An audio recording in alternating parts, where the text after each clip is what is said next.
Dictation start होगा 5 second बाद। Start. देश की सबसे बड़ी अदालत से लेकर राज्यों के हाई कोर्ट तक कई बार चुनावों के दौरान व्यक्तिगत छींटाकशी और अमर्यादित भाषा के इस्तेमाल को लेकर राजनीतिक दलों व उनके कार्यकर्ताओं को नसीहतें देते रहे हैं। यह अपेक्षा भी की जाती रही है कि सार्वजनिक जीवन में रहने वाले व्यक्ति दूसरों के प्रति आदर का भाव रखें, लेकिन चुनाव आते ही राजनीतिक दलों के नेताओं में अपने प्रतिद्वंदियों को लेकर तिरस्कारपूर्ण भाषा के इस्तेमाल की जैसे होड़ सी लग जाती है। इन सबके बीच जब चुनाव आयोग भी ऐसे अमर्यादित आचरण को लेकर संबंधित लोगों को चेतावनी जारी करने की खानापूर्ति ही करता नजर आए तो चिंता होना स्वाभाविक है। महिलाओं को लेकर अमर्यादित टिप्पणियों के पिछले दिनों हुए ऐसे ही 2 प्रकरणों में चुनाव आयोग ने भाजपा नेता व कांग्रेस की नेत्री को चेतावनी भरी नसीहत देकर अपने कर्तव्य की इतिश्री कर ली है।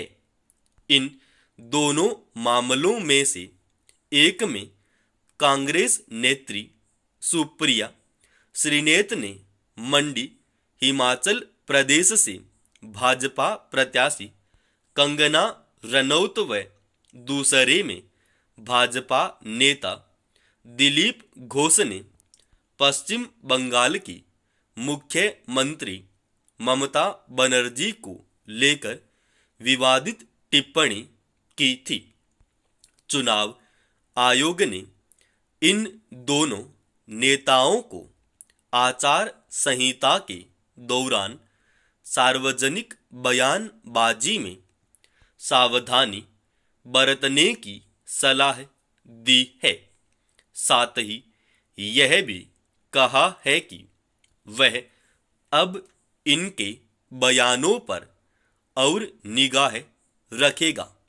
हालांकि दोनों ही मामलों में संबंधित नेताओं ने इसके लिए सफाई भी दी थी, लेकिन आयोग की यह फौरी कार्रवाई दूसरे नेताओं को अमर्यादित आचरण करने से रोक पाएगी ऐसा लगता नहीं।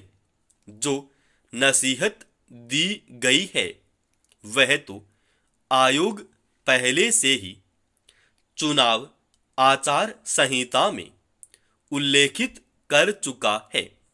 सवाल इस आचार संहिता के उल्लंघन का है। आयोग के दिशा निर्देशों को धत्ता बताते हुए जब राजनेता मनमानी पर उतर आए तो ठोस कार्रवाई ही ऐसी मनमानी को रोक सकती है। चिंता की बात यही है कि चुनाव कार्यक्रम का ऐलान करते वक्त जिस अंदाज में आयोग की ओर से आचार संहिता की कठोरता से पालना कराने की बात कही जाती है, वह कठोरता इसका उल्लंघन करने वालों पर कार्रवाई के दौरान नजर नहीं आती। चुनाव आयोग की शक्तियां व्यापक हैं, इसमें संदेह नहीं, लेकिन इन शक्तियों का इस्तेमाल भी तभी संभव होगा जब नियमों की अनदेखी करने पर ठोस सजा का प्रावधान भी किया जाए। आचार संहिता के उल्लंघन की जानकारी आम लोगों से मांगने के लिए चुनाव आयोग ने जो सी विजिट ऐप बनाया है उसका भी बेहतर इस्तेमाल किया जाना चाहिए। इसके लिए मतदाताओं को जागरूक भी करना होगा। समाप्त। दोस्तों, इस डिक्टेशन का पीडीएफ फाइल अपने Telegram channel study with HP Swami पर डाल रखा है।